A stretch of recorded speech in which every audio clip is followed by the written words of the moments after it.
नमस्कार मित्रों, बहुत बहुत शुभ स्वागत है आचार्य शुक्ला यूट्यूब चैनल में। मित्रों, आज का जो टॉपिक है वो शंका के समाधान में ये आया मित्रों कि क्या प्रेम में ही भगवान छुपे हैं। तो मित्रों, आज के जो प्रश्नकर्ता हैं वो बहुत ही साधारण और बहुत ही शांत प्रवृत्ति के हमारे बहुत खास मित्र बंधु हैं जो इस समय ऑस्ट्रेलिया में रहते हैं। उन्होंने प्रश्न यही किया है कि क्या प्रेम में ही भगवान मिलेंगे या प्रेम में ही भगवान छुपे हैं। तो मित्रों, आज शंका के समाधान में इसी प्रश्न का जवाब मैं आपको दूंगा। वो क्या है कि वास्तविकता बता रहे हैं कि प्रेम में ही भगवान है। आपके प्रेम में ही भगवान और भक्ति में ही भगवान है, क्योंकि जहां प्रेम है, जहां भक्ति है, वहीं भगवान का निवास है। जैसे आपने कई बार ऐसी कथाएं, ऐसी लीलाएं देखे होंगे कि जो भगवान की, कृष्ण की भक्ति करते हैं वहां पे किसी प्रकार कोई राग द्वेष नहीं रहता है। तो अगर राग द्वेष वहां नहीं है तो आपकी भक्ति सार्थक है। अब अगर आपकी भक्ति में कहीं किसी प्रकार कोई त्रुटि है, कोई कमी है, तो वहां राग द्वेष कभी भी अपने स्थान से नहीं जाएंगे। राग द्वेष काम क्रोध लोभ, यह चीजें जब यह एक अनाशक्ति अगर वहां निवास नहीं करती है तो आपकी भक्ति सार्थक हो जाती है। आपको क्या करना है?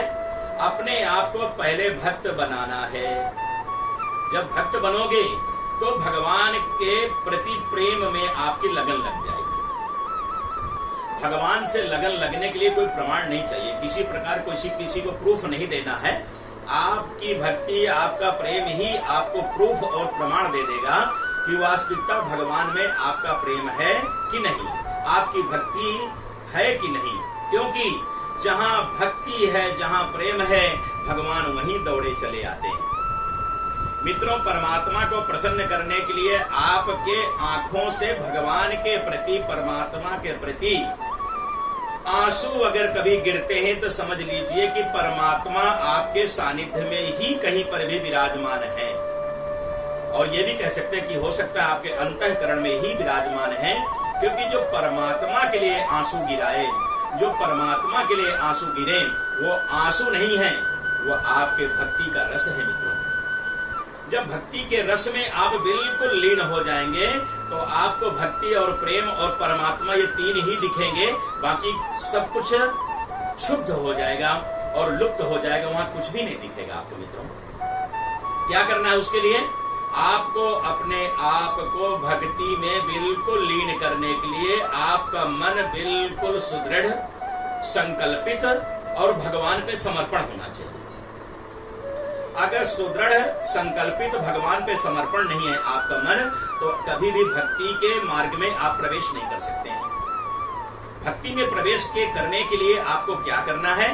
कर, बल, छल, ये सब आपको छोड़ना पड़ेगा।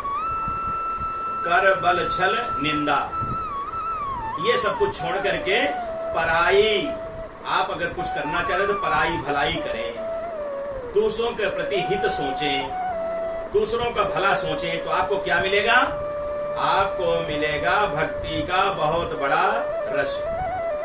जब भक्ति का रस आपको मिल जाएगा तो आप किसी भी विदुर और विदुरानी से कम नहीं है। भगवान कृष्ण ने विदुर और विदुरानी के यहाँ ही साग खाया था। यहाँ तक कि दुर्योधन के घर 56 प्रकार का भोजन परित्याग किए थे भगवान कृष्ण ने। तो आपको क्या करना है? विदुर के जैसे, विदुरानी के जैसे भक्ति मार्ग अपनाना है। मोहि कपट छल छिद्र न भावा, तुलसीदास जी ने भगवान की ही एक लीला का प्रसंग यहाँ रामचरितमानस में लिख दिए हैं। क्योंकि परमात्मा कहता है, मुझे छल, कपट, दंभ, पाखंड, झूठ, असत्य, ये सब आप अगर करेंगे तो मुझे कभी भी प्राप्त नहीं कर सकते हैं। मैं तो सरलता में वास करता हूँ, सरल में। आपके सरलता में ही, आपके प्रेम में ही, आपके भक्ति में ही मैं हर समय तुम्हारे साथ में हूं। इसलिए कहते हैं महाभारत का प्रसंग थोड़ा यहाँ लेके अगर आप देखेंगे तो महाभारत के प्रसंग में सुदामा की भक्ति भगवान कृष्ण के प्रति देखें। सुदामा ने भक्ति के द्वारा, प्रेम के द्वारा भगवान कृष्ण को जीत लिया और एक निर्धन दरिद्र गरीब होने के बाद सुदामा ने हर तरह से परिपूर्ण और सुदृढ़, और सुदामा तो परमात्मा का ही अंश था और सुदामा सुदामा हो गए। तो क्या करना है मित्रों, आपको किसी न किसी प्रति भक्ति के मार्ग में जाने के लिए अपने आप को पहले संकल्पित करना पड़ेगा। संकल्पित यह है कि सुख रहे चाहे दुख, बारिश रहे चाहे सूखा, दिन रहे चाहे रात, अगर कुछ भी ऐसा है लेकिन परमात्मा से कभी भी विमुख नहीं होना, परमात्मा से कभी शिकायत नहीं करना, परमात्मा से कभी राग द्वेष की भावनाओं के प्रति परमात्मा को नहीं देखना, क्योंकि जब आप इन भावनाओं से परमात्मा को देखोगे तो परमात्मा आपको भक्ति और प्रेम ये कभी भी नहीं प्रदान करेंगे। क्या करना है कि ये सब करने के लिए हमको परमात्मा के ही नाम का, परमात्मा के ही शारीरिक जो बनावट है या परमात्मा का जो चित्रण किया हुआ है, जो चित्रित चित्र है, जो उनका मुखारविंद है, जो उनकी सारी देह है, ऐसे देह मुखारविंद चित्रित चित्र का हर समय ध्यान करना है। हर समय परमात्मा के मुखारविंद की वह मुस्कुराहट, वह बंसी के वाद्य की दिशा, वह मार्ग हर समय आपको याद रखना है। वो बंसी की धुन अपने कानों में धीरे धीरे श्रवण करना है। वो धुन कहाँ से मिलेगी? किसी ने प्रश्न किया कि आचार्य शुक्ला जी ये बताइए कि वो धुन कहाँ से आएगी, हम तो धुन के बारे में कैसे हमको महसूस करेंगे? जब आप परमात्मा में 4 कदम आगे बढ़ोगे तो परमात्मा आपके तरफ 10 कदम बढ़ के आपको भक्ति में धीरे धीरे खींचने लगेंगे। जब आप भक्ति में धीरे धीरे खींचने लगेंगे तो परमात्मा और आप धीरे धीरे धीरे नजदीक में आ जाएंगे। एक परस्पर दोनों एक आसन में विराजमान हो जाएंगे। जिस आसन में आप बैठे हैं वो आसन आपका संकल्पित है और परमात्मा भी आके उस आसन में विराजमान हो जाएंगे। तो उसके लिए क्या करना है कि हमें परमात्मा के ही मंत्रों का स्मरण करना है, परमात्मा के ही चित्रण का ध्यान और स्मरण करना है, और हमें परमात्मा के देह स्वरूप में मुखारविंद या उनके वंशी वाद्य की दिशा, ये सब कुछ हमें देख करके और परमात्मा में लीन होने का प्रयत्न करना है, कोशिश करना है। ध्यान दीजिए, हर एक साधना संभव है मित्रों, असंभव कुछ भी नहीं है। अगर असंभव आप समझते हैं तो असंभव के प्रति आपकी हार होगी, आपकी जीत कदापि नहीं हो सकती मित्रों। आपको क्या करना है? परमात्मा को पाने के लिए, परमात्मा में लीन होने के लिए, परमात्मा में भक्ति में प्रवेश करने के लिए आपको अपने आप में संकल्पित करके और परमात्मा के नाम का मन से, ध्यान से और स्मरण करके परमात्मा को प्राप्त कर सकते हैं आप। क्योंकि परमात्मा तो भक्ति में ही नाचते हैं, परमात्मा तो प्रेम में ही नाचते हैं और परमात्मा प्रेम में ही दौड़े चले आते हैं।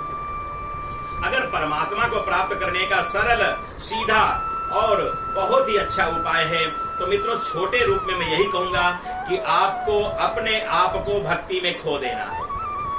अपने आप को किसी न किसी जो कार्य कर रहे हैं उस कार्य से हट करके परमात्मा के प्रेम में विभल कर देना है, पागल हो जाना है। ध्यान देना, प्रेम का दूसरा नाम पागल है, भक्ति का दूसरा नाम पागल है, लेकिन यही पागलपन, यही भक्ति मीरा में भी थी, यही पागलपन, यही भक्ति सुदामा में थी, यही पागलपन, यही भक्ति भीष्म पितामह में भी थी। तो मित्रों क्या करना है? अगर इस भक्ति के मार्ग को अपना करके भक्ति में ही लीन होकर के परमात्मा को पाना चाहते हैं तो भक्ति करता प्रेम से जो मन से हो जाए, ऐसी लीला तू करे जो परमात्मा तेरे घर में आए। ऐसा कुछ कर जैसे परमात्मा लीला करता है, उसे हमें मानव जीवन मिला है, मनुष्य जीवन मिला है, हमें भी लीला करके परमात्मा को रिझाना चाहिए। परमात्मा कहीं दूर नहीं है, परमात्मा कहीं आकाश में नहीं है, परमात्मा कहीं 14 भुवन में नहीं है। परमात्मा तो जहां तू बैठेगा परमात्मा वहीं तेरे अंदर निवास करता है, हर समय तेरे मन में विराजमान है परमात्मा। केवल उसको तुझे अपने श्रद्धा भक्ति प्रेम से जगाना है। और जब तेरा परमात्मा तेरे पास में है तो तुझे किसी प्रकार कोई चिंता नहीं करनी है।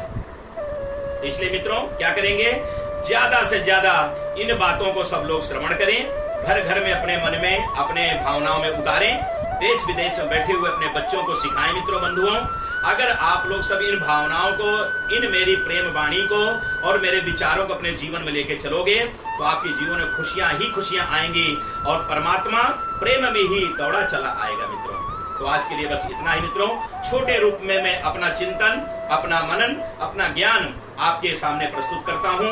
उस ज्ञान को, मनन को आप चाहें तो अपने जीवन में उतारें और मन चाहा फल पाएं। तो मित्रों ज्यादा से ज्यादा इसको शेयर करें ताकि सबके दिल में, सबके मन में और सबके दिल में समाये।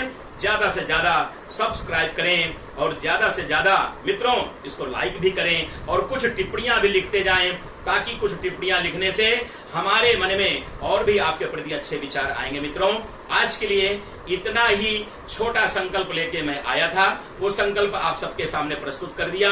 उस संकल्प को आप भी अपनाइए और अपने जीवन में मन चाहा फल पाइए, प्रेम में ही परमात्मा दौड़े चले आएंगे। मित्रों आज के लिए बस इतना ही।